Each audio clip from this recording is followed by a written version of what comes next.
네, 특검의 시계 정말 빠르게 돌아갑니다. 그 빠른 시계만큼이나 구속에 대한 김건희 구속에 대한 기대 또 그 확신도 점점 커져만 갑니다. 김예성도 오늘 귀국을 해서 체포영장이 사전에 집행이 돼 있고 아마 공항에서 그대로 특검으로 직행할 것 같습니다.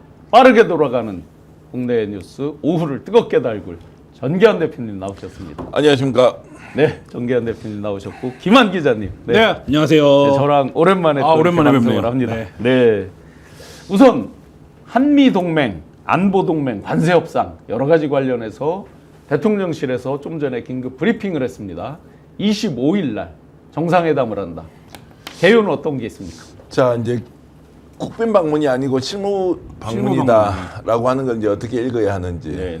저는 일단 의제가 합의됐다 하더라도 실제로 양국 정상들이 공동선언을 해야 될 내용에 대한 최종적인 담판은 보지 못했다. 그래서 국빈 방문이 아니고 실명 방문이라는 형식으로 해결되지 않은 문제는 직접 미국에서 트럼프 행정부를 만나서 마지막 결단을 내리는 것 아니냐라는 생각을 했고요.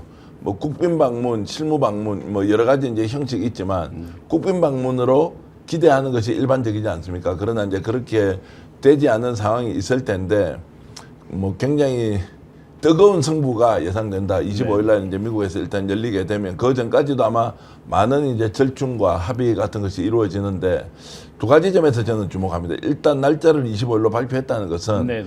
의제가 최종적으로 정리되고 그 내용 중에서 합의안이 지금 현재 완벽하게 정리되지 않았다 하더라도 나를 일단 받고 만나자라고 하는 것은 그만큼 지금 긴급한 시급성이 요구되는 사안이다라는 데서 양국이 이제 일단 동의를 하는 것이고, 두 번째는 이재명 대통령에 대한 지금 트럼프 행정부의 인식, 트럼프 대통령의 인식은 굉장히 신뢰가 높다는 것은 지난번에 관세 협상에서도 극적으로 우리가 타결을 해냈던 것 있듯이 그러면 당신을 믿는다, 믿기 때문에 우리 만나면 어떤 식으로든 뭔가 큰 해결을 할 수 있는 거 아니냐라고 이제 한다고 보면 북미 협상 그리고 북미 대화, 남북 간에 뭔가 획기적인 진전을 이룰 수 있는 최소한의 일단 출발 지점 이런 것까지 만들 수 있는 거 아니냐. 그래서 아마 이제 북한과 관련돼서는 대북 제재와 관련된 유엔 제재의 일부를 또 완화한다든지 이런 것까지 폭넓게 논의될 수 있다. 대통령의 신뢰가 하여튼 굉장히 높아지고 있는 상황이라고 저는 봅니다.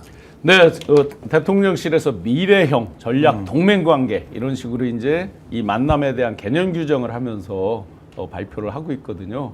그런데 이제 지난번에 의제에 빠진 중요한 아젠다들이 있죠. 주한미군에 대한 재배치 문제라든지 방위비 협상이라든지 이런 것들은 또 빠져 있기도 합니다.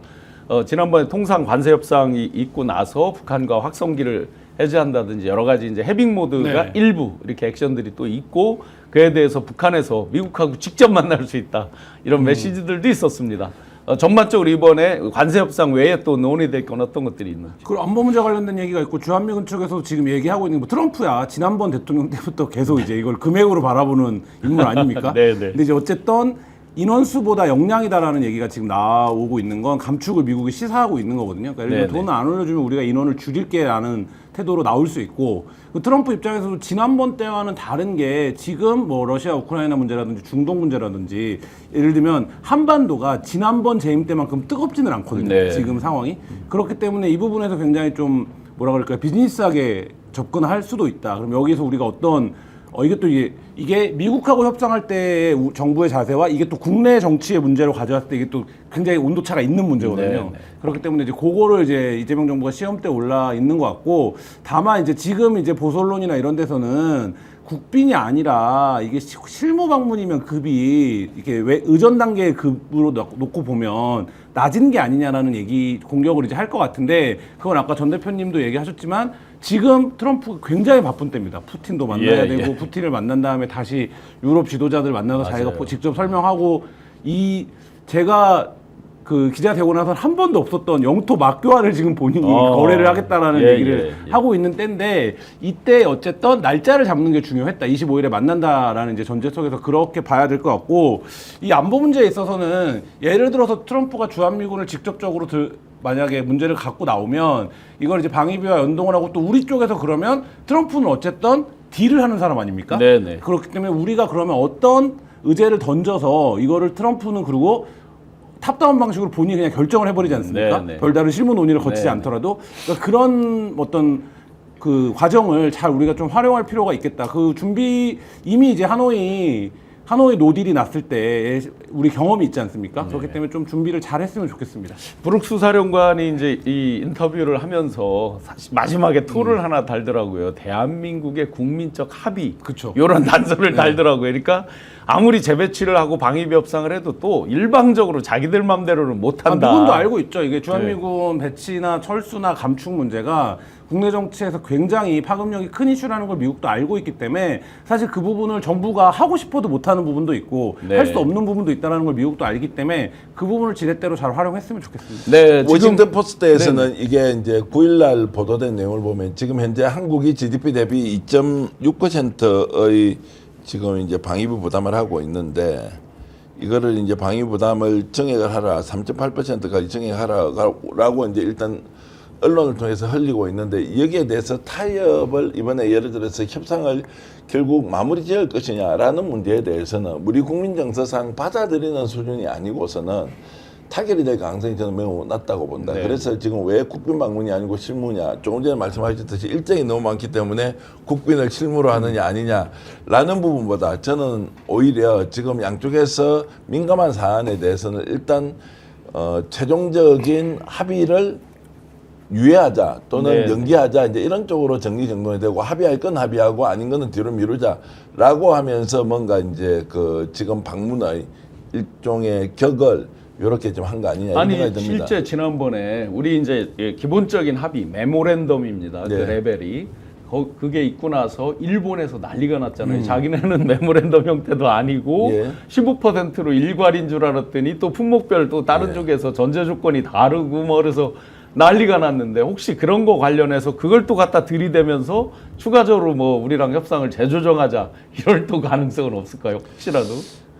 저는 이제 그런 부분에서 양국이 지금 합의했다는 내용은 우리가 문서화되어 있는 게 있지 않습니까? 네. 이것을 벗어나서 추상적으로 표현해놨다 또는 아직까지 논의가 끝나지 않았다는 것 외에는 네. 지금 우리 정부에서 발표한 내용이 그대로일 것이다라고 저는 봅니다. 이재명 정부의 스타일상 예. 이게 숫자를 예를 들어서 우리 국민들이 원하는 방향으로 낮춰놓는다 이렇게 했을 때 만약에 미국에서 다른 소리 할 경우에 이거는 감당을 못하는 정도의 일단 정치적 환경이 존재하고 있지 않습니까? 이제 그런 면에서 저는 여기에서 바뀔 가능성은 없을 것 같고 네. 합의하고 있지 못한 부분에 대해서 지금 어떻게 할 것이냐. 예를 들어 반도체도 100%라고 저렇게 얘기하지만 아무런 진행된 사항이 없는 것 하나. 두 번째는 조선, 방산 그리고 원전과 관련된 획기적인 이번에 뭔가 이 결론을 낼 것이라는 기대도 있는 것이 이제 사실이기 때문에 예. 부분적으로는 우리가 좀 수용하기 어려운 것. 그러나 전체적으로는 한미 간에서 양쪽의 필요성에 의해서 우리 정부가 절대로 기시에서 밀리거나 미국 하자는 대로 따라가면서 결정할 리는 없다. 예. 정권의 초반기인데다가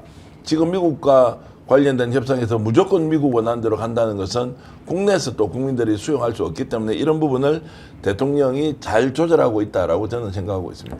네, 일단 우리는 최애국 대우, FTA 때도 마찬가지고, 나머지 이제 일반 사항에 대해서는 서로 양쪽이 most favorable, 최애국 대우에 대해서 서로 인정을 하고 있는 거잖아요. 그러니까 뭐 더 나빠질 거는 없는 거 아닌가요? 상식적으로? 그러니까 일본이랑 협상이랑 비교해 생각을 해보면 저는 일본 협상단이 부문별로 추가 관세가 있다라는 거를 몰랐다는 거는 넌센스라고 봅니다. 그걸 네. 모를 수는 없죠. 근데 국내에 그렇게 릴리즈를 하지 않은 거죠. 근데 그게 후에 밝혀지니까 아 우리가 당했다 이런 이제 스탠스를 그거는 국내용 제스처지 이 대미용 제스처는 아니라고 보여지는데 그렇게 일본 정부가 할 수 있는 이유는 일본은 그렇게 국내 정치를 운영해 갈 수 있는 나라이기 때문에 그런 거고 네네. 우리는 사실 그게 불가능하죠. 그러니까 미국도 그걸 알고 있습니다. 그렇죠. 그렇기 때문에 지난번 협상 때 농축산물 얘기하면서 이명박 정부 때 있었던 일을 얘기하니까 미국이 아 그건 우리도 충분히 이해할 수 있다라고 얘기를 했다라는 건 각 나라가 처한 정치적 상황과 그 이슈의 민감도가 다르다라는 걸 미국 협상단도 알고 있는 거예요. 그러니까 네네. 그런 부분에서 보면 이재명 정부가 그걸 적극적으로 좀 활용할 필요가 있고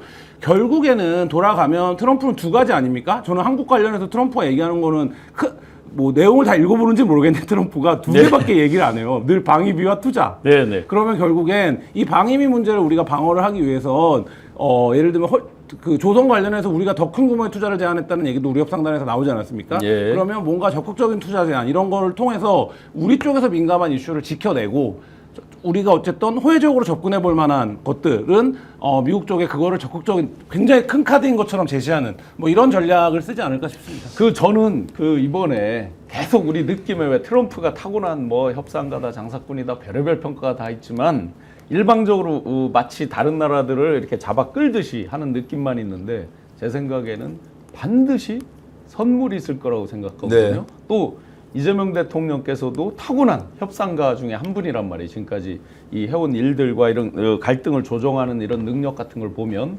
그러면 반드시 뭔가 대한민국 국익에 도움되는 걸 받아올 것 같은데 어떤 거 혹시 예상되는 거 없으십니까? 뭐 우리 신용환 교수님이 잘 아실 테고 뭐 조선방산 원전과 관련된 부분에서 지금까지 언론에 나와 있던 거 외에 큰 이제 성과를 양국 정상이 공동으로 발표할 것이라는 것은 이제 기대도 좋다라는 네. 수준으로 일단 가 있는 것 같고요.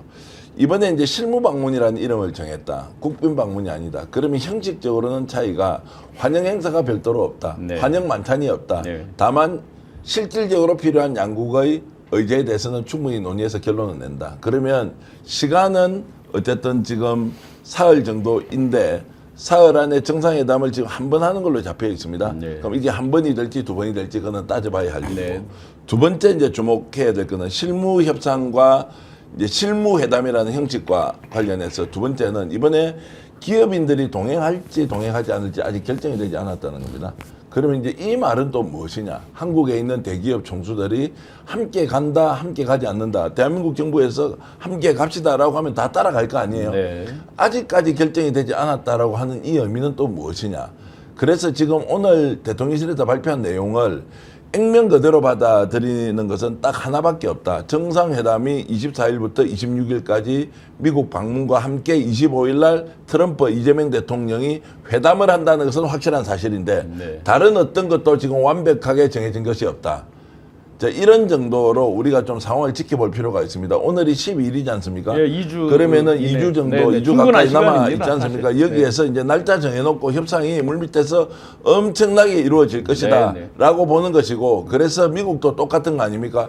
야, 이거 공식 만찬, 공식 환영식, 공식 행사 이런 거 다 해가지고는 이 형식 갖출 게 없다. 네, 네. 실무로 일단 이야기를 해놓고 24일부터 26일까지 방문을 하라. 25일 만나자. 나머지는 지금부터 열흘 동안 집중적으로 협상을 진행하자. 네, 네. 그러고 나서 이제 성과는 조금 전에 신용환 교수 말씀하신 대로 의외의 엄청난 성과가 나올 것이다. 국민 여러분 기대 한번 해 보십시오. 네, 라는 말씀 네. 드립니다. 뭐 깜짝 놀랄 선물이 제가- 있을 걸로 기대합니다. 외교에 그렇게 박지 않지만 그 트럼프가 잘 쓰는 표현 중에 하나가 2주 이내에 알 수 있을 것이다라는 표현이 있어요. 네. 미국에서는 그거 아예 밈화되어 있거든요.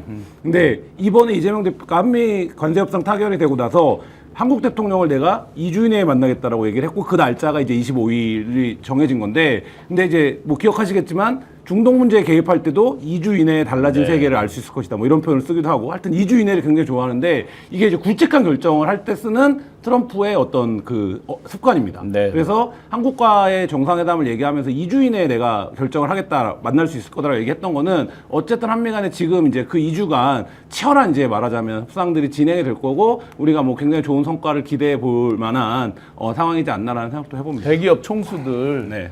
프랑스 파리에 가서 에이펙이란다.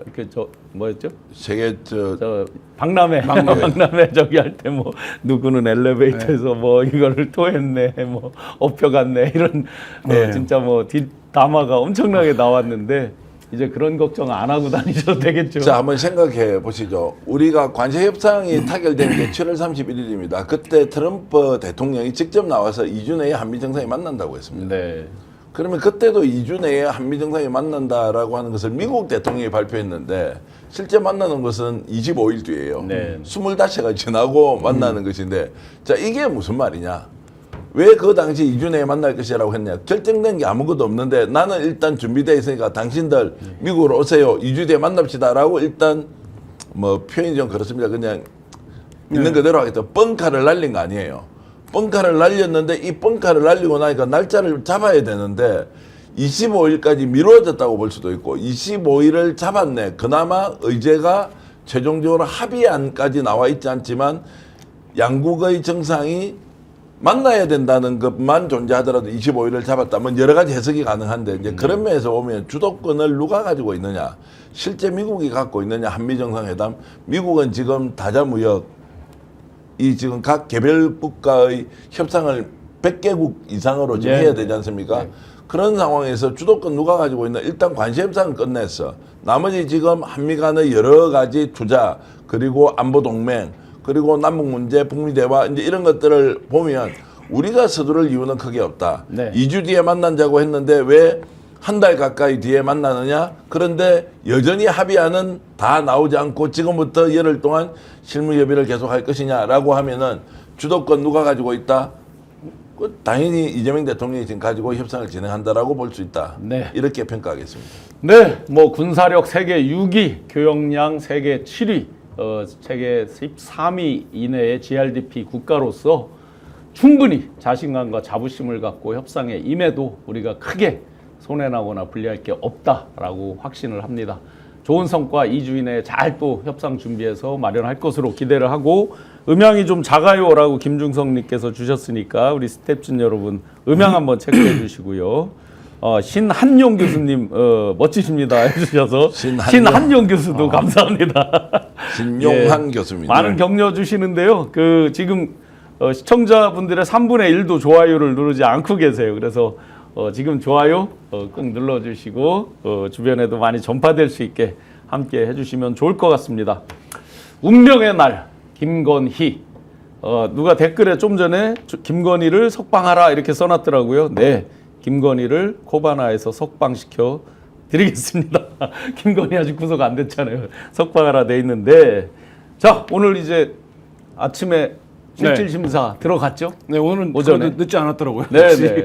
본인의 인신 신병이 구속되는 자리는 이 두 모두 늦진 않는다. 표정이 상당히 좋지 않았어요. 네, 뭐 무겁더라고요. 오늘 사실 어저께만 하더라도 뭐 휠체어 타고 나오는 거 아니냐, 휘청거리는 거 아니냐 여러 가지 얘기들이 있었는데 어쨌든 오늘도 좀 차분한 옷차림을 갖고 나왔고요. 아마 본인도 예감하고 있을 겁니다. 이 이제 말하자면 수사팀의 이름이 김건희 특검이에요. 그렇죠. 그렇기 때문에 최종적으로 어떤 결과가 나올지는 본인이 이 특검이 통과됐을 때 이미 예측하고 있었을 거고, 오늘 그 운명의 날이 네. 지금 시간이 찰칵찰칵 가고 있습니다. 안과 예약은 뭐예요? 왜 어디 뭐 저 지난번에 뭐였죠? 우울증 네. 뭐 이런 거였는데 이번에는 안과를 예약했다가 가지는 않았더라고요. 또 윤석열 대통령도 구치소에서 안과를 가겠다라고 얘기를 했다고 술을 하더라고요. 하도 많이 먹어서 이제 녹내장 네, 뭐 뭐. 그다음에 뭐 간경변에 뭐라고 하던데 제가 의학적 지식이 잘 없어서 근데 지금 이제 김건희 씨가 취할 수 있는 최후의 전략은 본인이 계속 아프다고 하는 거밖에는 사실 아플 남아있지 예정? 않죠. 예. 네. 그러니까 왜냐하면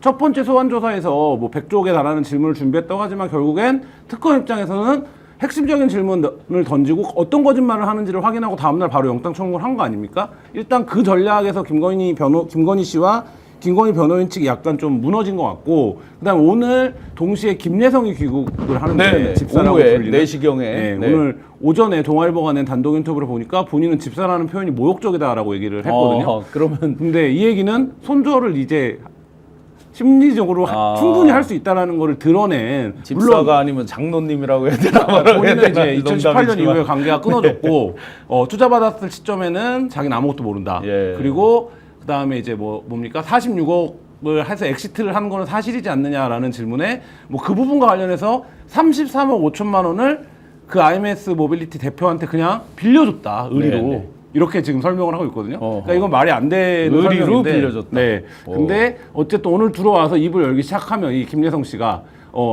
상당한 이제 김건희 씨가 또 심적 동요가 있을 거기 때문에 특검이 그런 이제 여러 트랙을 깔아놓고 지금 이제 김건희 씨를 이른바 입고시키기 바로 네. 직전입니다. 네, 대표님 오늘 김여성 씨가 들어오는 날짜 오늘로 잡은 것도 어떤 의미가 있겠습니까? 그러니까 이 영장이 이제 실질심사 이제 받고 있으니까 들어와서 좀 자유롭게 이렇게 뭔가 폭로할 수 있겠다 생각하는 거 그러니까 있지 않습니까? 아직 구속되기 전에는 껄끄러운 게 껄끄럽고 오면 혹시 접촉도 할 수 있고 여러 가지 이제 상황을 고려하지 않겠습니까? 또 다른 한 분도 지금 뭐 실제로 폭로를 할지 안 할지 모르겠지만 김건희와 개인적 친분이 아주 있는 사람도 아주 있는 특수관계에 있던 인물도 지금 김건희가 구속되고 나면 이제 국민들 앞에서 모든 것을 밝히겠다 이렇게 하는 분도 있거든요.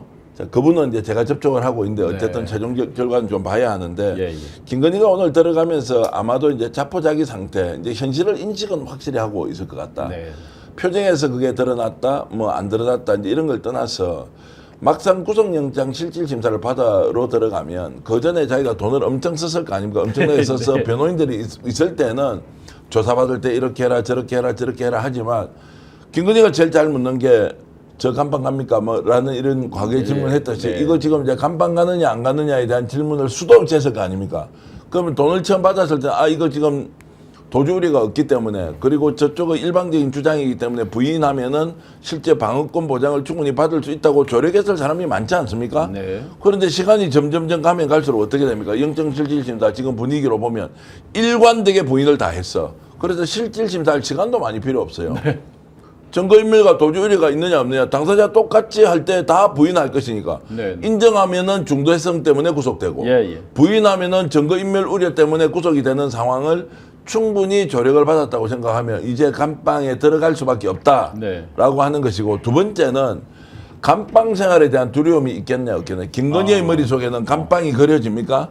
서울 남부구치소로 결정됐다는 보도를 오늘 받겠습니까? 보지 않았겠습니까? 받겠죠. 그건 받겠죠. 볼 수밖에 없지 않습니까? 네네. 그러면 배우자는 서울구치소에 있는데 본인은 남부구치소로 간다라는 요청을 법무부 차원에서 교정본부 차원에서 서울구치소 차원에서 조치를 했다라고 전제하고 보면 이게 이제 본인한테 다가올 때는 와 감방 생활이 현실화되는 거 아니에요? 네.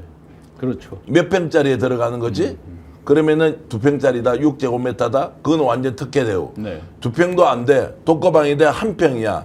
그러면은 3제곱미터짜리 들어가야 되는 것이 자기 머릿속에 어떤 사람이 주위에서 아무리 가까운 코바나 출신의 행정관이라고 하더라도 그 개인이 느끼는 두려움을 해소시킬 수 있나고요. 네. 변호사들은 돈 받고 하는 거지만 그 돈 받은 사람들이 야 오늘 들어가면 이거 구속 안 되게 제가 막아주겠습니까? 한 명이라도 했을 리가 없지 않습니까? 그럴 리가 없죠, 이제는. 그러니까요. 네. 그러면 구속이 기정사실, 감방 생활이 현실화, 거기다가 옥살이가 어떻게 되는지 다른 보도를 통해서 당신은 가게 되면 남부구치소에서 대기한다. 결국 구속되면 남부구치소로 들어가면 죄수복 입고 들어가야 되는 것.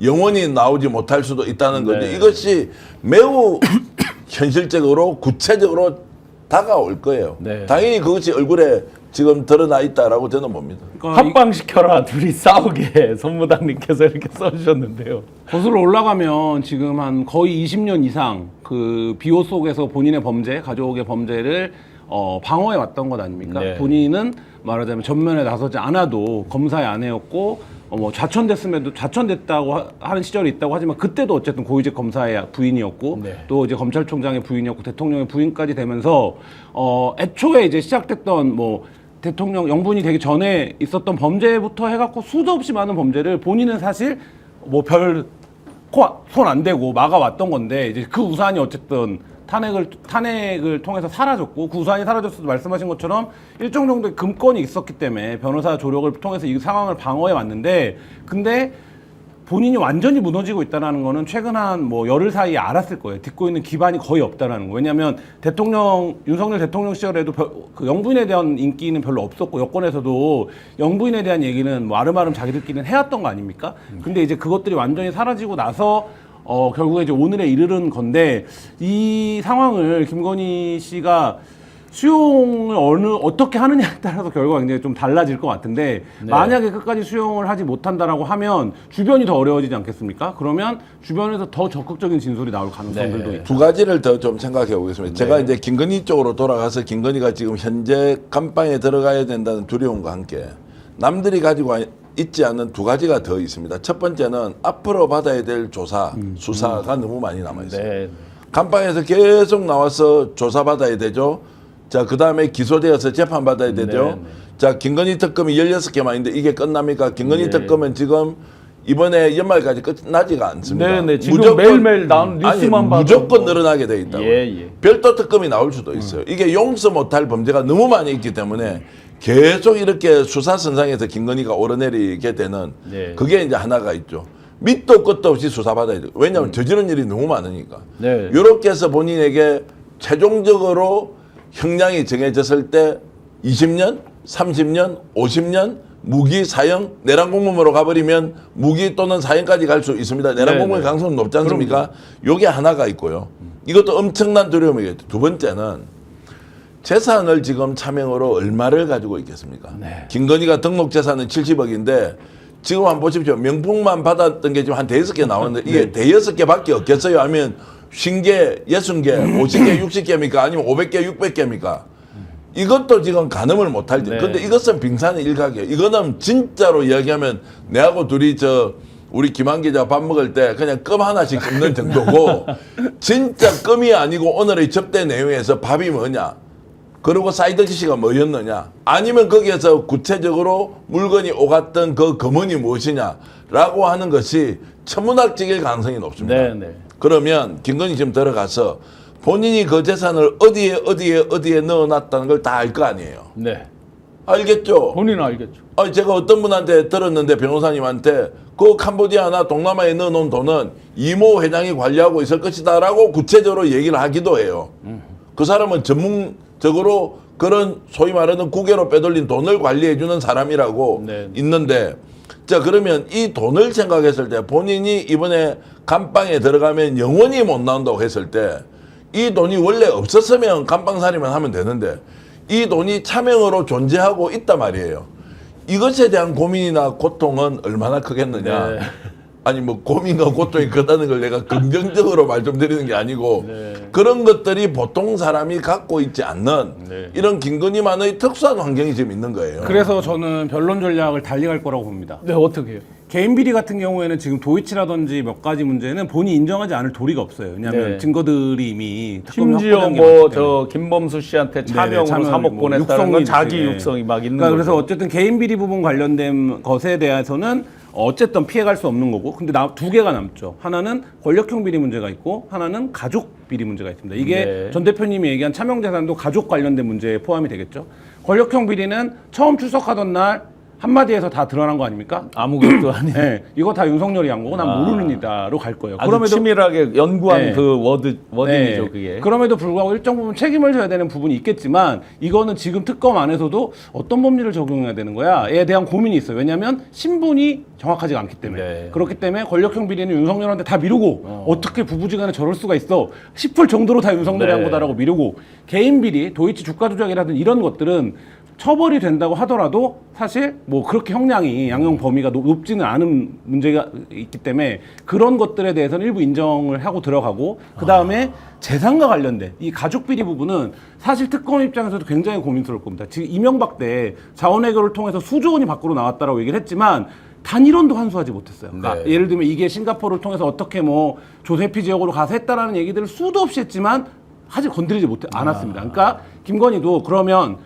개인 비리 내가 책임을 지고 권력형 비리는 윤석열한테 미루고 만약에 내가 갖고 있었던 차명 문제는 그러면 두고 가는 것으로 이런 정도로 본인이 최종적으로는 스탠스를 정하지 않을까. 그래서 그러면은 실제로 나중에 가보면 태산명동 서일필 하듯이 이만큼 될 줄 알았는데 애게 되는 경우가 있을 수 있고 있을 수도 있겠네요. 그래서 지금 중요한 게 예를 들면 ODA 문제라든지 예. EDCF 문제가 있습니다. 예를 들면 윤석열 정부가 우크라이나 테마주 때도 마찬가지고 동남아에서도 마찬가지고 캄보디아에서도 마찬가지고 저 멀리 어디 다른 나라에서도 마찬가지인데 다 ODA나 EDCF 공적 자금을 들고 들어가서 마치 이것을 내가 세일즈한 것처럼 합니다. 이거는 이명박 때 자원외교 때도 같은 패턴이거든요. 네. 그래서 지금 하나라도 이걸 잡아내야 됩니다. 근데 이 창구는 지금 다 어디냐? 수출입은행이거든요. 그럼 수출입은행을 통해서 예를 들어서 캄보디아에 갔을 때에 거기서 몇 조 단위의 투자를 해주기로 했는데 네. 그 교량 사업이나 우물 사업을 하면서 이런 것들에 대해서 그러면 돈이 어디로 흘러갔는가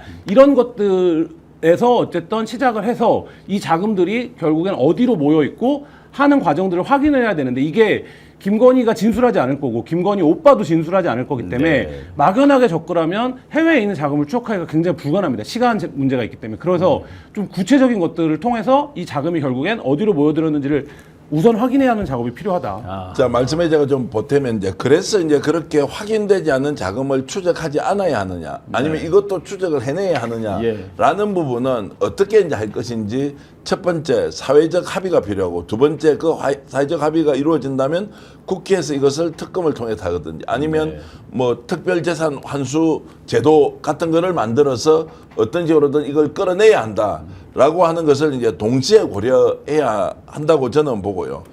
지금 그 집단적으로 지금 김건희 주변에서 이 특검 수사나 또는 특검 수사팀 내부에서도 뭔가 윤석열한테 유리하도록, 김건희한테 유리하도록, 지기현은 자 강제 구인도 거절하는, 그리고 조희대 대법원장은 여전히 건재한 이런 상황들을 보면 특검이라는 것이 역사 흐름으로 도도하게 이렇게 밀고 가는 것 같지만 계속 벽에 부딪혀서 제대로 못 가지 않습니까? 그래서 여기 지금 댓글에도요. 예. 통님 잼며든나님 영장 판사들이 도주울이 없다고 기각할 것 같은데 겁납니다. 조이대가 버티고 있는데 너무 안일하다 선아님 등등등 지금 예. 이런 우려들을 우리 시청자 여러분들이 국민 여러분이 하고 계시죠. 긴장을 늦추지 않아야 하고, 그리고 시간이 가면 우리도 내성이 생기지 않습니까? 예. 그러면 이것이 심각한 문제라고 생각하고 있는 지금 현재의 상황과 3개월, 6개월 뒤에도 이것의 심각성을 이해하느냐 못하느냐, 그러면 우리가 본 것은 빙산의 일각이고 실제는 그 뒤에 훨씬 더 큰 빙하가 있다라는 전제하에 이것을 본다면 해외로 도피시킨 자금이 훨씬 더 클 것이고 네. 현대건설이 가덕도심공항 공사를 중단하면서 생겼던 그것은 어떤 내부적으로 거래가 이루어졌느냐, 이거 아예 접근도 못하지 않습니까? 네, 그냥 대통령실에 있는 스크린 골프장 만들어줬다, 사우나탕 만들어줬다, 이 정도로 끝이 날 일이 아닌데 이런 것들을 이제 계속 우리가 예의주시하고 있어야 한다. 밝힐 수 없을 가능성이 높다도 현실이지만 밝히기 위해서 구체적으로 어떤 노력을 하고 지속할 것인지도 매우 중요하기 때문에 이런 부분에 대해서 끝까지 추적하는 이런 생각을 버리지 않아야 한다고 봅니다. 네, 그래서 좀 전에 우리 국민 여러분들이 이렇게 우려하듯이 뭐 그럴 리 없겠지만 구속이 안 될 가능성이 단 1%라도 있겠습니까? 저는 없다고 봅니다. 네, 없죠.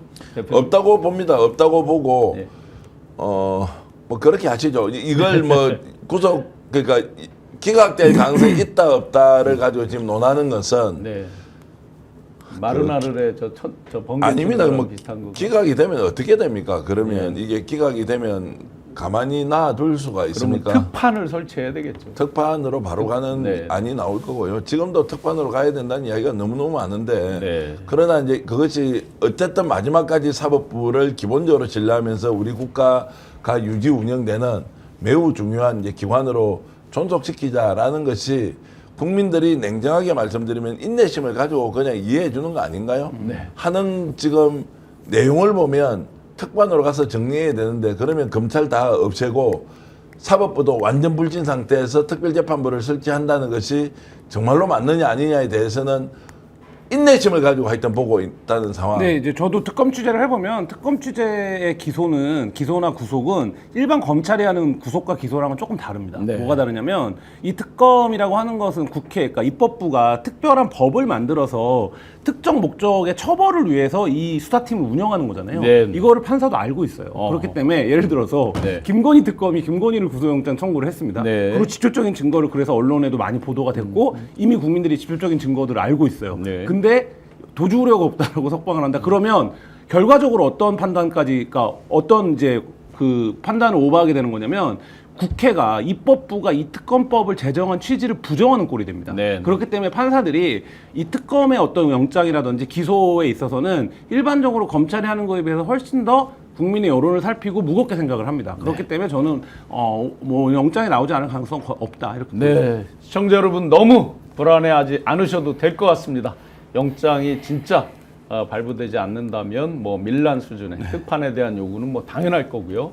일단 지금 그 김건희 특검에서 세 가지 제목으로 집중해서 영장을 신청을 했습니다. 주가 조작, 공천 개입, 알선 수재 이렇게 이제 세 가지인데 알선 수재에 대해서 전방위적으로 지금 아주 매일매일 뉴스가 쏟아져 나오고 있습니다. 서희건설. 네. 좀 전에 정기환 대표님께서도 말씀 주셨는데 특검 내에서도 누가 그쪽에 유리하게 어떻게 되는지 모르겠다 했습니다. 토요일 날 서희가 내부적으로 문자를 하면서 관리실에서 폐쇄한다 등등이 이제 지금 오픈이 됐습니다. 어떻게 이들은 압수수색하는 걸 알고 그걸 폐쇄를 한다고 그랬을까요? 그러니까 뭐 사위가 알려줬을 리는 없고 그 사위라는 우리 갑자기 이름이 생각이 박성근 네네. 이제 그 공안 이제 부의 이제 과장 출신이지 않습니까? 네, 형사부, 공안부 이런 데 예, 주로 예, 근무를 그렇게 했죠. 이제 했던 분인데 거기에서 알려줬다 안 줬다라고 하면 우리가 이제 너무 많이 나가는 것 같고 네. 어떤 실은 사전의 정보를 이제 가지고 있으니까 그 집에 이제 딸이 셋인데 사위 셋, 딸 셋, 6명 중에 4명이 2명이 검사, 2명이 판사니까. 그러니까 마사이가 이제 검사 출신이고 그다음에 판사하고 딸이 또 현직 또 딸이 있고 셋째 검사. 딸도 네, 지금 지금은 이렇게, 옷을 예, 벗어서 예, 예. 미국의 연수에 가 있습니다. 이제 그렇게 돼 있는데 실제로 특검 조사 참고인으로 갔던 분의 이제 직접적인 얘기는 그 윤석열의 불리한 발언하니까 그거 책임질 수 있습니까라는 질문을 하는 이야기를 듣고는 자기가 까무라쳤다는 거예요. 특검의 참고인으로 조사를 받으러 갔는데 그런 이야기까지 하더라라고 할 정도.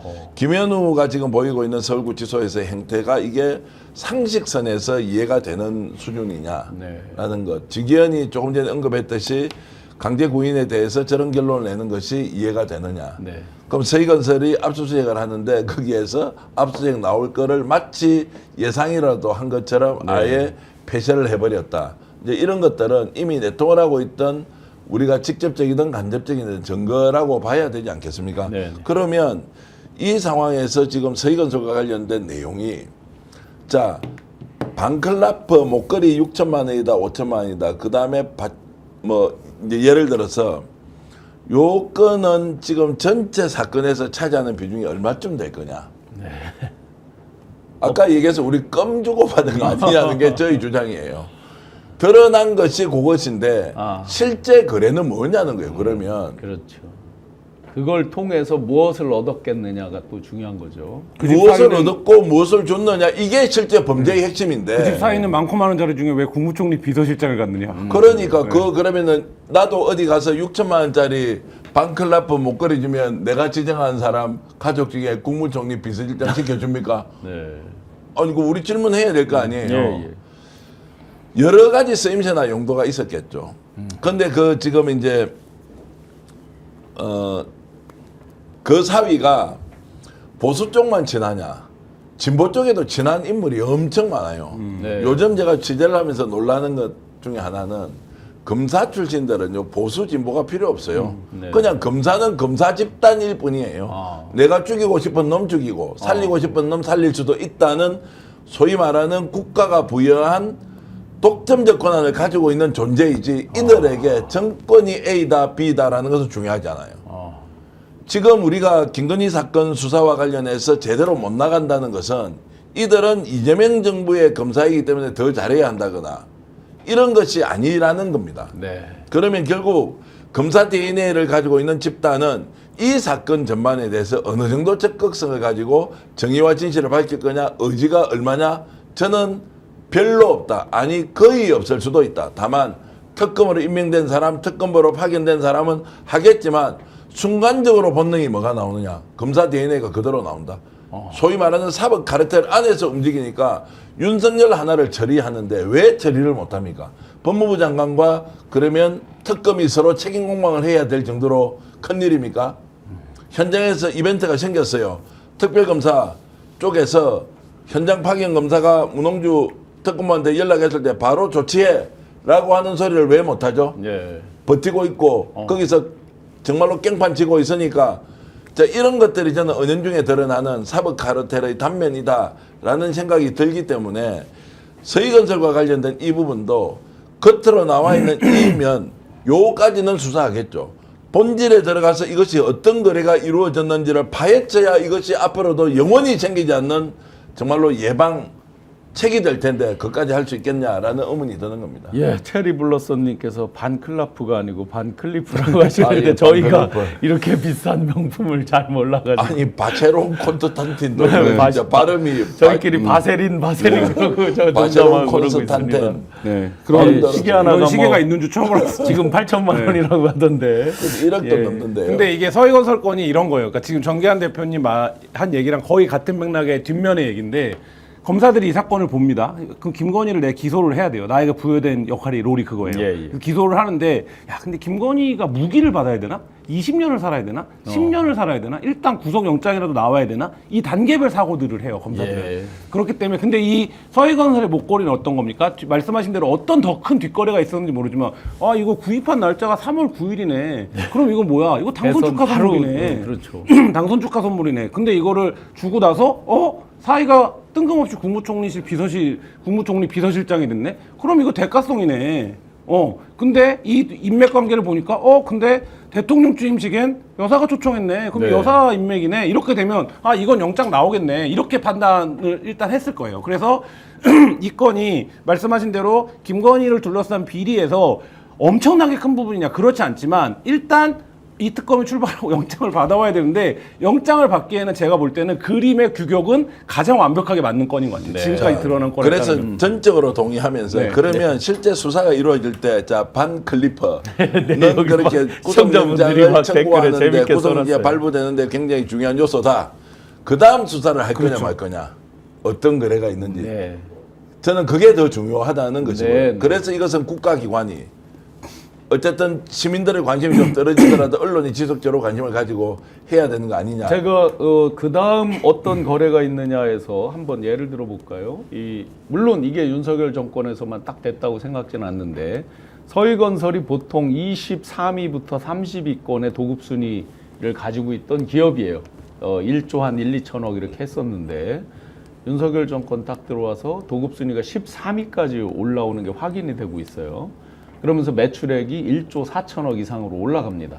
지주택이라고 그러죠. 지역주택조합에서 아주 상당한 강자입니다. 이 회사가. 지방의 아파트를 많이 짓죠. 지역주택조합이라는 게 이제 갈등이 많죠. 굉장히 네, 예. 갈등 현장에서 여러 가지 비리 같은 게 상대적으로 많이 생기는 형태죠. 거기에서 늘 한복판에 이 서희가 있었단 말이죠. 그럼 그 랭킹은 어떻게 이렇게 올라왔겠는가? 네. 이런 것도 이 인과관계를 일일이 입증을 할 수 없지만 주의 깊게 봐야 되겠죠. 제가 취재를 해보면요. 그 내용을 아는 사람이 생각보다 많습니다. 그 세계의 선수들은 서희건설이 왜 그렇게 급성장을 했는지, 실력이 좋아서 성장을 했는지, 또는 정권의 뒷배가 있었기 때문에 성장했는지는 따져보면 되는데 이게 취재가 그렇게 어려운 게 아니다. 다만 입증을 할 수 있느냐 없느냐는 것은 어렵지만 네. 그런 상황이나 정황에 대해서는 소위 말하는 그 세계의 전문가들은 다 알고 있다. 이런 말씀 하나 드리고요. 네. 우리가 반클리퍼와 관련해서 지금 놓치고 있는 게 있는데요. 자, 샀다는 거는 나왔지 않습니까? 네.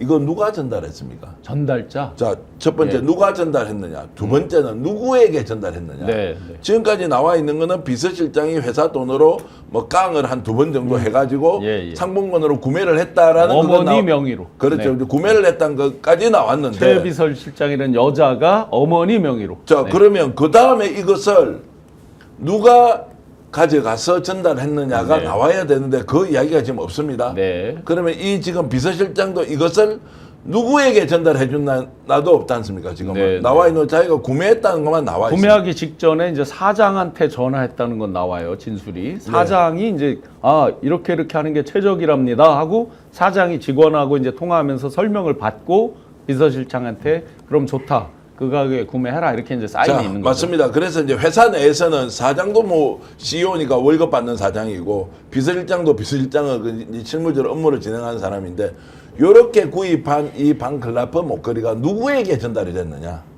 이제 이게 지금 나오지 않았습니다. 네네. 그다음에 이 전달된 목걸이가 그러면 김건희한테 갔느냐 가지 않았느냐라는 것도 지금 모르지 않습니까? 뭐 김건희는 일단 아니라고 그러고 가짜라고 하는 거고. 아니 그러니까 네, 이제 이게 네. 지금 이제 미국에 빠져서 네. 자 구매한 사실은 있는데 이것도 이제 검찰에서 내가 수사할 때 특검에서 제대로 하라고 지금 말씀을 드리는 건데 구매한 사실은 존재하는데 구매 이후에 어떤 경로로 갔는지가 모른단 말이에요. 그래서 네. 내가 지금 의심병 평론가로서 제가 말씀을 드리면 네. 자 이래서 비서실장이 지가 닦아 먹었다고 하는 거예요. 내가 회사 돈으로 샀는데 어허. 닦아 먹었다. 근데 어. 비서실장은 그렇게 하지 않는다 칩시다. 그 CEO가 그 나한테 가져와라고 해서 내가 닦아 먹었다 그냥 회사 돈으로. 대표님 오늘 예. 어제 일자로 서희건설이 횡령 배임에 의한 공시를 내면서 상장 폐지 실질 심사 대상이 되냐 안 되냐의 그 대상으로 들어갔어요. 예. 그러면서 송땡땡 부사장 13억 7,500을 횡령했다 이렇게 이제 공시가 나 있어요. 네. 그럼 혹시 이거 그냥 추정이죠. 네. 이런 공시로 보면 이 뇌물하고 뭐 하느라고 이제 돈 빠진 게 있다. 근데 그건 누군가가 특정인이 이렇게 횡령 배임해서 나갔다. 혹시 이렇게 뒤집어 씌우려고 하는 거 아닌가 하는 날짜, 오비락일지 모르지만 하필 어제 압수수색하고 하자마자 바로 그 공시가 나왔어요. 자, 그래서 한번 두고 봅시다. 이제 네. 그것과 이것이 연관이 있다는 제가 이제 수사를 전문적으로 하는 분들한테 듣는 이야기예요. 언론에서 난리가 나서 이걸 이제 방클라퍼라니까 막 자극적이지 않습니까? 명품이다 이렇게 했는데 이걸 산 사람이 네. 본인이 가져갔다. 또는 위에서 줬는데 위에서 가져갔다라고 해버리면 그 다음에 이게 수사가 되느냐는 거예요. 이게 실물도 존재도 하잖아요.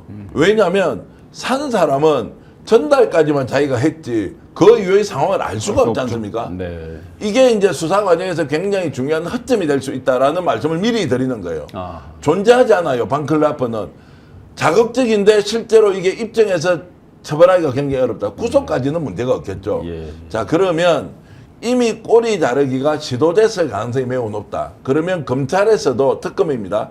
특검에서도 이 사건을 이렇게 언론에 약간 공개하면서 이렇게 표현을 하는 것이 특검의 진짜 속내는 뭐냐. 이거 서희까지 완전 다 파헤쳐야 한다. 이 사람들은 권력과 관계없이 지금까지 지속적으로 뭔가 사업을 영위하는 수단으로 썼다라는 거. 김건희 윤석열 정권에서는 더 심했다는 거. 요것은 이제 빠져버리고 나머지 요거 하나 방클라퍼만 가지고 하는데 나중에 진술을 번복해버리는 거예요. 법정에 가서. 네. 그 내가 혼자 다 먹어버렸다. 라고 하면 이거 어떻게 할 거냐라는 말씀을 제가 미리 드립니다. 네네. 제가 보기에는 오늘 김건희의 구속영장이 발부되고 김건희 특검 수사에 성패를 지고 있는 건 문고리 3인방입니다. 예. 그러니까 이 문고리 김건희는 어쨌든 비서들. 본인의 직접 동선이 긴 사람은 아니거든요. 그러니까 본인은 어쨌든 늘 가는데 병원 뭐 이런 몇 군데만 다니는 거고 네. 어쨌든 대체적인 김건희의 일은 그 신발 바꾸는 것까지 비서관이 하는 거 아닙니까? 네. 그리고 문고리 3인방들이 끝까지 말하자면 지금 전 대표님이 우려하는 대로 나는 모른다 이렇게가 이제 유지가 될 수 있을 것이냐 이게 하나가 중요한 관건이고 그래서 그 김건희를 빨리 신병 구속을 해야 이 문고리 3인방을 각계격파할 수 있기 때문에 그렇죠. 김건희가 밖에 있는 상태에서는 진술을 못 하는 거 아닙니까? 이들의 이제 네, 네. 구조적 관계가 그런 측면이 있고 여기서 박근혜 때도 결국에 무너지기 시작한 거는 문고리들의 진술이 나오면서 네. 무너지기 시작한 거거든요. 네. 그러니까 이거가 지금 앞으로 특검 수사에서 한 앞으로 한 2주 네. 정도에서 굉장히 중요한 거. 일단 벌써 이제 일부 무너지고 있는 것 같긴 네. 한데요. 그 김건희가 그동안 이제 거짓말, 이 목걸이 관련해서 한 것만 해도 한 8번 되더라고요. 네. 뭐 어머니 뭐 네. 2000년대 뭐 초중반에 뭐 어머니 뭐 해갑을 뭐 뭐 어쩌고 홍콩 하다가 여행 이제 어쩌네. 뭐 7순인가 8순인가 이제 막 얘기가 바뀌고 하는데 그렇게 김건희조차 이렇게 계속 말을 바꾸면서 숨기려고 하는 게 혹시나 서희 측과 관련된 다른 어떤 그런 비리라든지 이런 게 훨씬 많은 걸 감추기 위해서 그런 거 아니냐라는 의혹이 많이 제기되고 있거든요. 댓글도 많고. 이거 한번 봅시다. 네. 부산 가덕도 신공항공사가 10조 5,300억인데 현대건설이 주도해서 앞에는 입찰 못 들어오게 하고 두 번이나 유찰 짓고 세 번째 수익 계약을 하는 과정에서 거기에 이제 결국 대우건설, 그다음 포스코 엔지니어링 이런 회사는 그냥 이제 끼어서 들어가야 이제 공사를 하니까 그래서 이제 중환사가 현대건설이 되고 하는 과정이 있었지 않습니까? 이 건도 지금 최인호 의원의 이야기에 의하면 지금 이제 뭐 국회에서 계속 공개를 하고 있지 않습니까? 10조 5,300억도 수익 계약으로 만들어내는 실력을 가진 네. 그 실력이 부정적 의미에서 공작이 가능한 집단인데 네. 네. 자 30위 정도 되는 건설회사 우리나라에 국내에서 발주하는 1년에 광급이든 주요 공사가 얼마나 되겠습니까? 네. 이거 좀 도와주고 힘써주려면 일도 아니죠. 저는 그렇게 생각하고 거래를 충분히 많이 했을 수 있다. 네. 방클라퍼는 오히려 던져놓고 미끼처럼 우리 보고 먹으라 그래 놓고는 자극적이어서 달콤하긴 한데 본질적으로 아예 핵심을 접근하지 못하게 한 수단이기도 하다. 네. 그 다음에 버꾸라지들을 최대한 동원한다고 봅시다. 박성근 비서실장이 검사 출신인데 이분의 평소 품성이나 인격으로 보면 굉장히 두루두루 아주 가깝게 잘 지나는 사람. 그러니까 개인적으로 보면 전혀 사람이 손색이 없을 정도로 괜찮은 사람이라는 거예요. 그런데 자기 집안 문제가 이제 터졌습니다. 이거 좀 큰 일이 될 것 같아요. 어느 지점에서 자르면 되는지 안 되는지 본인이 모르겠습니까? 네. 여기에서 아까 깊이 들어가기 전에 딱 끝에서 메스를 대서 쫙 잘라내면 끝나는데 그게 무엇이겠느냐. 이 계산이 다 서 있었습니다. 자, 서 있다고 저는 보는 거예요. 그러면 주말에 왜 서희건설을 폐쇄시켜버리느냐. 폐쇄를 시키지 않고 수사에 적극적으로 협조하는 것보다는 폐쇄를 시키고 욕을 대바가지로 얻어먹더라도 예. 결과적으로 그것이 이익이다. 아예 다 증거인멸 해버려라고 해서 그러니까 강조했죠. 양탄자까지 깔고 뭔가를 끌고 나간 흔적들이 있다는 거죠. 그러니까요. 그 이야기가 뭐냐. 대통령실이 끝까지 물러서지 않고 윤석열이 파면됐는데도 불구하고 대통령실에서 들어앉아가지고 몇 개월을 있었어요. 거기에서 있으면서 다 폐기시키고 심지어는 사우나까지 다 뜯어내고 예. 완전 들어가 보니까 대통령이 썼던 소위 말하는 공식 그 뭐라 그럽니까 이제 집무실이 그냥 쓰레기장 비슷하게 만들어 놓을 정도로 증거인멸을 해버렸잖아요. 예. 그거를 윤석열, 김건희가 보여줬는데 정진석이가 그걸 주도했잖아요. 지금 서희건설이 이 마당에 다 없애는 게 유리하냐. 그래도 수사에 적극적으로 협조하는 게 유리하나. 그거는 불문가지. 예. 그래서 완전히 지금은 이 사건을 이 정도 수준에서 덮으려고 기획을 하고 있을 것이다라는 말씀을 경고해 드리겠습니다. 예. 그래서 이제 서희 거 관련해서 계속해서 거짓말을 나오면서 뭐 이제 반클리프까지 가고 또 그 뒤에도 또 이제 뭐 여러 금품 시계까지 이제 나오고 하면서 어떻게 보면 가십처럼 사건의 본질이 이제 흘러가는 측면도 있기도 한데 오늘 이제 맞물려서 김예성 딱 들어옵니다. 포토라인 설치됩니까? 설치됩니다. 어디에 됩니까? 특검에 설치하는 걸로 돼 있고요. 지금 일반 승객들과 같이 보통 게이트로 들어와서 바로 예. 특검으로 인치해서 특검에서 앞에서 포토라인 세우겠다. 이게 이제 그럼 특검이 이제 이 사람 말도 굉장히 중요할 것 같거든요. 중요하죠. 물론 이제 지금 세 가지 기소된 것 중에 하나일 뿐이지만 이 사람이 전체적으로 재산을 관리한 거 아니냐 여러 의혹까지 있잖아요. 집사. 근데 집사에 대해서 본인은 기분 나쁘다고요? 모욕적이라고 얘기를 했고 네. 잔고증명권 때문에 틀어졌다고 했는데 제가 이제 그 잔고증명 처음 취재를 했었었는데 그때 설명을 들으면서 좀 납득이 안 됐어요. 예를 들면 잔고증명 위조를 한다는 얘기를 처음 들어봐갖고 예. 어떻게 잔고증명을 위조할 수 있지? 라고 생각을 했고 위조 및 동행사까지 했죠. 그쵸. 제출했죠. 행사까지 했으니까 했었는데 이제 그때 그거를 실행했던 인물이죠. 그 신한저축은행이라고 하는 곳에서 근데 이제 이런 겁니다. 이게 특검 입장에서는 어떻게 보고 있는 거냐면 이 집사 게이트라고 불리는 이 사건은 비교적 구조가 단순하다고 보는 겁니다. 네. 왜냐하면 이미 지금 카카오 모빌리티랑 효성의 관계자들이 와서 진술을 끝냈고 네. 그러면 투자를 한 이유에 대해서 뭐라고 모종의 진술을 했을 겁니다.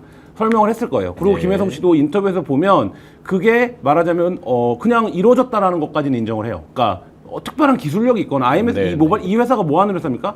결국은 렌트카 회사예요. 그러니까 네. 렌트카 회사이기 때문에 뭐 대단한 혁신 기업이 아닙니다. 그리고 출발을 어떻게 한 겁니까? 도이치모터스에서 차 50대 빌려서 시작한 거 아닙니까? 하필이면 도이치모터스에서 네, 네. 뭐 이런 회사예요. 근데 여기에 카카오 모빌리티나 효성이나 이런 굵직한 키움이나 이런 굵직한 데서 그냥 50억, 30억, 10억씩 이렇게 는 거거든요. 근데 이게 박영수 특검의 윤석열 수사팀장 시절에 있었던 법적 논리가 뭐가 있습니까? 묵시적 청탁 및 이해. 예. 예, 이 논리가 있어요. 예를 들면 뭐냐면 카카오, 당시 키움, 효성 다 이슈를 갖고 있던 기업들이에요. 그 네. 이슈를 갖고 있는 기업들이 대통령이 되자마자 혹은 당선인 시절에 이 회사에 집중적으로 투자를 한다? 아, 이거는 묵시적으로 뭔가를 바라고 한 거네. 그러면 이거는 그냥 쳐다보고 사실 저희가 세무조사를 받고 있어서요. 이렇게만 얘기를 했어도 네. 이거는 이해가 된 거네. 그러면 근데 김혜성과 김건희는 잔고증명서 위조 사건으로 봤을 때 어떤 관계입니까?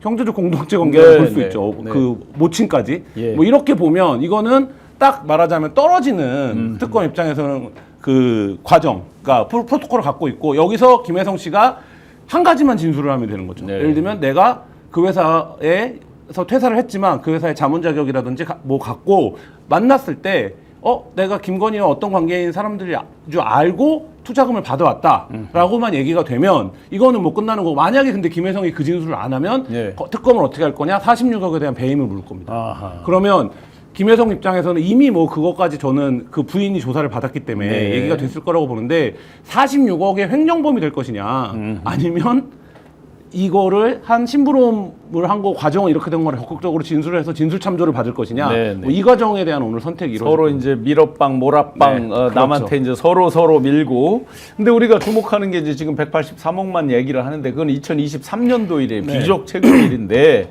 이 IMS에서 그동안 투자 받은 걸 누계로 보면 600억 가까이 네, 된단 말이에요. 맞습니다. 그럼 과연 그것도 거슬러 가보면 그들의 개인 능력으로 받았겠느냐, 그림자의 힘으로 받았겠느냐. 네. 정부 공기관에서 투자를 한 게 많잖아요. 거기에 그렇죠. 보면 한국증권금융 등등에서 투자한 게 많기 때문에 또 한 가지 코바나에서 그동안 수많은 전시에서 스폰 받은 게 있잖아요. 그때도 보면 코바나에 이제 등기이사 뭐 이런 것들로 쭉 걸쳐 있는 경우도 있었잖아요.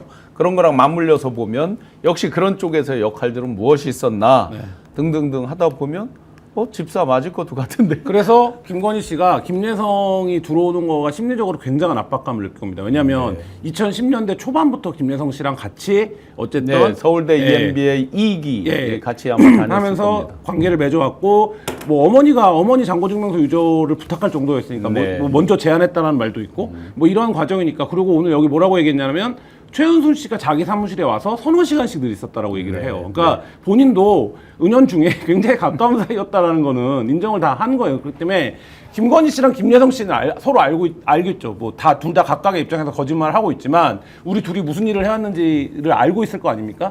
그렇기 때문에 김건희 입장에서는 내가 오늘 구속됐는데 내가 김예성의 진술을 통제하지 못하는 상황에서 김예성이 처음 진술을 하게 되는 거 아닙니까? 네. 이 상황이 아까 말씀드렸던 것처럼 김건희의 20년여의 공적 사회 인생에서 처음 벌어지는 이제 일들이에요. 문고리 3인방의 진술을 내가 통제할 수 없고 그 진술을 받는 검사한테 내가 사전에 전화라도 한 통화 넣어야 되는데 네. 남편 통해서 전화라도 넣어야 되는데 그걸 할 수 없고 뭐 이런 관계 속에서 이제 수사가 되는 게 처음이기 때문에 저는 오늘 뭐 그 압박감은 상당할 거고 여기서 의외로 그래서 무너질 수 있다. 네. 예, 이 두기. 그런데 뭐가 본인이 집사가 모멸감을 느낀다는 거죠? 지금 말씀 들어보면 확실한 집사 맞는 것 같은데요? 그러니까 대등하면 이제 사업적 관계 동업자였다 뭐 이런 인식을 갖고 있는 거고, 두 번째는 집사가 아니고 멀리 떨어져 있는 지인 정도 되는데 왜 그 사람하고 직접적인 연관이 있는 것처럼 설명하느냐에 대한 이제 불만일 텐데, 뭐 김혜성 씨도 좀 심하게 이야기하면 그냥 반은 정상적인 사람이고 반은 사기꾼 뭐 이런 사람 아닌가요? 그러니까 이 사람이 살아왔던 이력이나 그렇죠. 과정을 보면 아니 남이 하라고 해서 그러면은 잔고증명서를 위조를 해요? 그 보통 간이 얼마나 크면 그렇죠. 금융권에서 발행하는 그거를 위조까지 해서 할 정도면 그냥 싹수가 노란 사람이었다라고 봐야 될 것이고, 이 사람이 하는 말 저는 반도 믿어서는 안 된다. 예, 필요한 예. 거 믿고 본인도 살기 위해서 본인 좋은 것만 지금 이야기하고 예, 예. 김건희는 다 떠넘기겠죠. 네. 그리고 김건희와 지금 김혜성이 아주 특수관계로 돈독한 신뢰를 유지하고 있다. 저는 전혀 그렇지 않다 생각하고. 현재는? 아니 그렇죠. 돈 때문에 모였다가 돈 때문에 헤어졌는데 한 사람이 감옥 가고 지도 감옥 갈지도 모르고 이미 잔고증명 때문에 감옥 살이까지 했는데 지금 와가지고 김건희하고 가깝다 가깝지 않다라고 하는 것은 오히려 진실을 찾기 위해서 김혜성이 갖고 있는 그 내용을 최대한 수사를 통해서 우리가 입증한다라는 방식으로 접근하는 것이 옳다고 봅니다. 집사의 어떤 크기로 보면 제가 그동안 쭉 보면 누가 얼마를 관리하고 이건 모르지만 일단 그 가족 패밀리 내에서는 김진우 오빠 김진우 그다음에 건진 큰 돈들이 이렇게 오가고 하는 것들을 보면 그다음에 김예성 뭐 이런 덩어리별로 그렇게 관리 주체가 각기 있던 건 아닌가 이런 생각도 좀 듭니다. 특검 입장에서는 수사의 속도를 빼려면 귀인이 나와야 돼요. 네. 진술을 적극적으로. 그러니까 지난번 박근혜 특검 때도 그런 귀인들이 몇 있었던 거 아닙니까? 예. 김혜성이 귀인이 될지, 김진우도 지금 자진해서 한 번 더 나간 거 아닙니까? 특검에? 네. 그러니까 김진우도 아까 제가 말씀드린 관점에서 보면 김건희, 윤석열을 구하는 건 이제 불가능하다. 예, 자기라도 살아야죠. 그러면 우리라도 우리 재산이라도 예. 갖고 네. 지키자. 이런 생각을 충분히 할 수 있는 어허. 위인으로 보이지 않습니까? 지금까지 예. 살아온 경로를 보면. 그리고 김예성도 지금 전 대표님 말씀하신 것처럼 잔고증명 유조를 해서라도 충성을 다했는데 그 충성을 맹세했을 때 최은순이 뭐라고 했을까요? 우리 사위가 얘기하지 않았겠어요? 그렇지 않아도 와서 서너 시간씩 사무실에서 얘기를 한다는 사람인데, 근데 본인은 어쨌든 본인 입장에서 한 번 징역을 산 거 아닙니까? 네. 그리고 지금 김혜성도 귀국하면서 부인이 조사를 받고 처음에 딜을 뭐라고 걸었던 겁니까? 그럼 내가 들어갈 테니까 우리 애들이 있으니까 부인이라도 내보내달라고 딜을 걸었던 거 아닙니까? 네. 근데 그 딜을 걸었다라는 건 무슨 얘기입니까? 그렇게 들어주면 내가 들어가서 얘기를 할게요. No. 이게 포함된 거 아닙니까? 네, 근데 네. 어쨌든 특검에서 이 부인도 돈이 빠져나간 것으로 의심되는 회사의 대표이기 때문에 내보내줄 수는 없는데 어쨌든 본인이 자진 귀국한 거 아닙니까? 네, 네. 이 과정을 놓고 보면 어쨌든 김대성의 진술들을 이제 좀 주목해볼 필요가 있다. 네.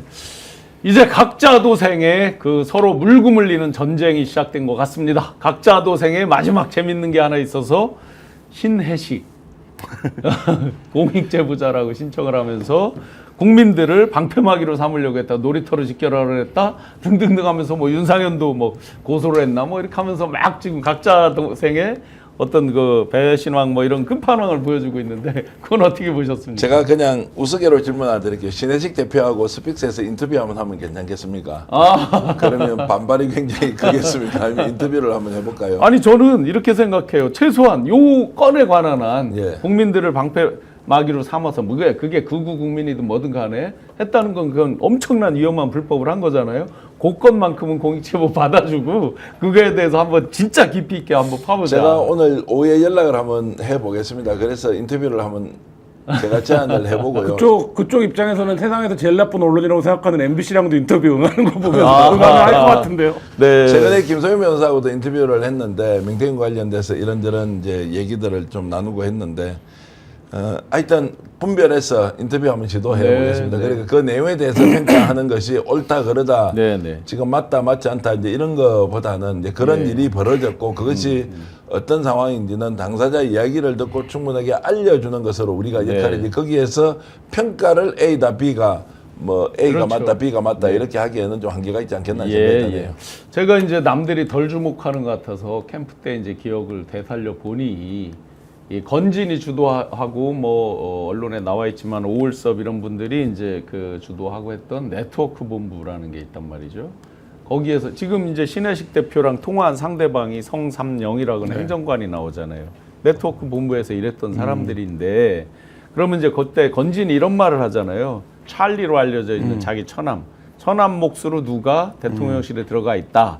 한 사람은 이제 신모 씨 행정관인데 이 사람은 아니고 그래서 궁극적으로 거슬러가 보면 건진과 김건희 또 이런 관계까지를 같이 봐야 된다라고 이제 말을 했더니 누가 좀 전에 보내와서 저한테 성삼영 씨는 네트워크 본부에서 일한 건 맞는데 건진 인맥은 아니다 이렇게 또 해오긴 하더라고요. 어쨌거나 그런 네트워크 본부 내에서의 같이 일했던 그 건진 인맥들이라고 본다면 큰 관계는 다시 재조명해서 좀 볼 필요는 있겠죠. 네. 직접적으로 건진과 관계가 있든 없든 그거는 한번 그렇게 볼 필요는 있을 것 같고 우리가 이 건도 과연 이제 권력의 정점에 있을 때와 몰락했을 때 그리고 이런 가치 철학이 없는 집단들이 몰락할 때 어떻게 몰락해 가는구나 하는 것들을 역사의 교훈으로 똑똑히 인터뷰하시면서 한번 제대로 남겨놓으시면 그것도 의미가 있어 보입니다. 간단히 설명을 못하면 이제 결국 언론의 역할 누가 하느냐는 겁니다. 이제 신혜식 대표도 한때는 저하고 정치평론을 같이 했던 적이 네, 있었고 뭐 네. 술자리도 여러 번 하지 않았겠습니까? 과거죠. 오래됐죠. 근데 네. 지금은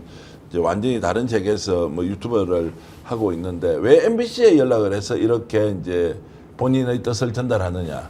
지금까지는 MBC가 좌파 언론이었다면 JTBC도 좌파 언론이고 전체주의 세력이고 이렇게 했는데 그나마 어떤 사안에 대해서 국민들에게 알리려고 하니까 오히려 자기 진영보다는 객관적으로 전달해 줄 수 있는 매체가 필요한 거 아니냐라는 이제 생각이 들어서 뭐 각자 장점과 단점이 있지만 지금 이 상황에서 본인이 억울하게 당했다 또는 이것이 공익제보의 성격이 있다라고 하는 것은 적극적으로 받아서 우리도 한겨레 신문도 마찬가지로 한겨레 TV 같은 데서 적극적으로 좀 알리고 한겨레 21에서도 알릴 필요가 있지 않느냐 이 말씀까지만 드리겠습니다. 네, 많은 분들 1시간 넘게 함께해 주셔서 감사드리고요. 이렇게 열불 터지게 국민들 가슴에 불이 나게 하는 뉴스들로 여름이 더 뜨거워지고 있는데 이런 때는 민생 회복 쿠폰 쓰시면서 툭불 한우 맛있게 드시면서 또 여름도 나고 건강도 잘 지키시는 게 좋은 것 같습니다. 전기현 대표께서 여러 가지 좋은 물건 공동구매 등등으로 스픽스몰에서 판매를 하고 있는데 광고 협찬 이런 것보다는 열심히 잘 팔아서 양질의 콘텐츠를 공급하겠다는 그 의지 여러분들께서 높이 사주셔서 많이 스픽스몰 애용해 주시면 좋겠습니다. 많이 오늘 저녁 메뉴가 고민되실 때 온 가족이 좋아하는 불고기는 남녀노소 누구나 좋아하죠. 밥도둑이죠. 이왕이면 같은 좋은 고기로 드시는 거 추천드립니다. 뭉티기, 대구에서 뭉티기라고 하던가요. 엄청난 품질을 선보였던 서현축산에서 비법 새로 재운 툭불 한우 불고기를 준비를 했습니다. 그동안 비싸서 외식에 부담스러웠었는데 특별히 스픽스몰에서 400g 한 팩에 21,000원 그리고 두 팩에는 38,000원 그러니까 팩당 하면 19,000원이네요. 세 팩은 53,000원 팩당 약 17,600원 거기다가 한 팩짜리도 무료 배송까지 해준다고 하니 택배비도 잘 안 빠질 것 같기도 한데요. 민생회복 쿠폰 이번에 맛있는 툭불 한우 불고기 즐겨보시기 바랍니다. 고추장, 된장. 저도 이렇게 짠 음식은 별로 안 좋아하는데 고추장, 된장은 많이 찍어 먹어서 좀 짜긴 한데 이번에 참 자랑스러운 고추장, 된장 제품, 대한민국 전통식품을 대표하는 고추장, 된장 중에서도 명인칭호를 받은 두 가지 제품, 정선자 명인의 맛고추장, 그리고 대통령상을 수상한 이승희 명인의 맛된장 두 가지를 스픽스몰에서 5통에 29,900원에 공급한다고 합니다. 명인의 손맛을 29,900원.